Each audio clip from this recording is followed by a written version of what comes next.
ఒక గ్రామంలో ఒక వృద్ధుడు ఉండేవాడు. ఒకరోజు అతని దగ్గరికి 10 సంవత్సరాల వయసు గల అతని మనవడు వచ్చాడు.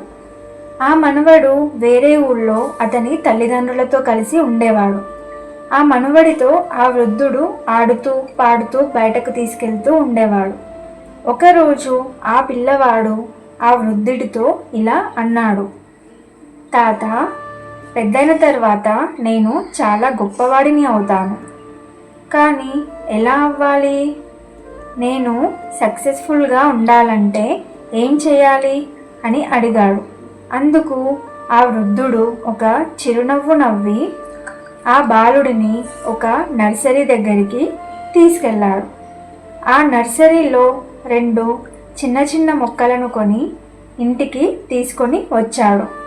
అందులో ఒక దానిని ఒక తొట్టిలో ఉంచి ఇంటి లోపల పెట్టాడు. ఇంటి బయట మట్టిలో మరొక దానిని పాతిపెట్టాడు. మళ్ళీ ఆ బాలుడు అదే ప్రశ్న అడిగాడు. ఇందాక నేను అడిగిన దానికి నువ్వు ఇంకా సమాధానం చెప్పలేదు, ఎందుకు అని అడిగాడు. అందుకు ఆ వృద్ధుడు, ఇందాక మనం 2 మొక్కలను నాటాము కదా, వాటిలో ఏది బాగా పెరుగుతుంది అనుకుంటున్నావు? సమాధానం చెప్పు అని అడిగాడు. అందుకు ఆ పిల్లవాడు కొంచెం సేపు ఆలోచించి, ఇందులో చెప్పడానికి ఏముంది తాత, ఇంట్లో పెట్టింది త్వరగా పెరుగుతుంది, ఎందుకంటే దానిని మనం జాగ్రత్తగా చూసుకుంటాం. బయట పెరిగే దానిని మనం అంతగా చూస్తూ ఉండం కదా. అలా చెప్పగానే ఆ వృద్ధుడు సమాధానం చెప్పకుండా మౌనంగా కూర్చుంటాడు. ఆ తర్వాత ఆ పిల్లవాడు ఊరికి వెళ్ళిపోయాడు. తిరిగి 4 సంవత్సరాల తర్వాత ఆ పిల్లవాడు ఆ వృద్ధుడి దగ్గరికి వస్తాడు. మాటల మధ్యలో మళ్ళీ ఆ పిల్లవాడు ఆ వృద్ధుడిని ఇలా అడుగుతాడు, తాత, పోయినసారి నేను వచ్చినప్పుడు జీవితంలో ఎలా ఎదగాలి, ఎలా సక్సెస్ సాధించాలి అని అడిగాను కదా, ఇప్పటి వరకు సమాధానం చెప్పలేదు, కనీసం ఇప్పుడైనా చెప్పు అని అడుగుతాడు.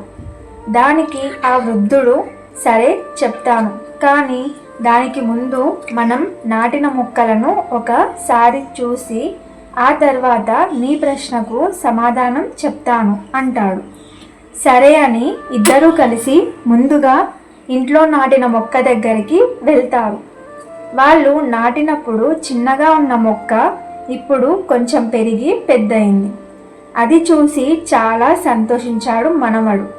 ఇప్పుడు మళ్ళీ ఇద్దరు కలిసి బయట నాటిన మొక్క దగ్గరికి వెళ్తారు. అది చాలా పెద్ద వృక్షంగా మారిపోయింది. అది చూసి పిల్లవాడు చాలా ఆశ్చర్యపోయాడు. అప్పుడు ఆ పిల్లవాడు తాత వైపు తిరిగి, తాత, అదేంటి, నేను అనుకున్న దానికి పూర్తిగా వ్యతిరేకంగా జరిగింది. ఇంట్లో ఉన్న మొక్క కొంచెమే పెరిగితే ఈ మొక్క ఏంటి ఇంత పెద్దగా పెరిగింది? బయట ఎండ, వాన, చలి, జంతువులు వీటన్నిటి నుండి తట్టుకొని ఎలా నిలబడగలిగింది అని అడుగుతాడు.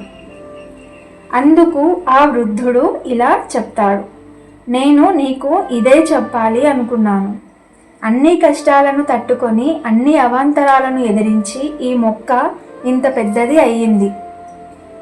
ఇక ముందు కూడా ఎన్ని అవాంతరాలు వచ్చినా, ఎంత పెద్ద తుఫాను వచ్చినా తట్టుకొని నిలబడగలుగుతుంది. నీళ్లు పోసినా పోయకపోయినా కొంతకాలం వరకు అలానే నిటారుగా నిలబడుతుంది. అదేవిధంగా మనిషి కూడా ప్రతి సమస్యను, ప్రతి అవాంతరాలను ఎదిరించి తట్టుకొని నిలబడగలిగితే అతను జీవితంలో తప్పకుండా సక్సెస్ అవుతాడు. నా వల్ల కాదు అని వదిలేస్తే ఏది అవ్వదు. వచ్చే ప్రతి కష్టాన్ని, బాధని స్వీకరిస్తేనే తర్వాత వచ్చే ఆనందాలను సంతోషంగా ఆస్వాదిస్తాడు. ఆ పిల్లవాడికి తన తాత చెప్పిన మాటలు మనసులో నాటుకుపోయాయి. జీవితంలో కష్టాలు, సుఖాలు, బాధలు, అవాంతరాలు అందరికీ ఉంటాయి. జీవితంలో ఎదగకుండా ఆపేస్తాయి అనుకుంటారు చాలామంది. కానీ అవి మనల్ని గట్టిపరుస్తాయి. జీవితంలో ఎలాంటి కష్టాలు ఎదురైనా తట్టుకొని నిలబడగలిగే శక్తిని అవి మనకి ఇస్తాయి. అందుకే జీవితంలో ఎలాంటి కష్టాన్నైనా భరించగలిగితే మనం అనుకున్నది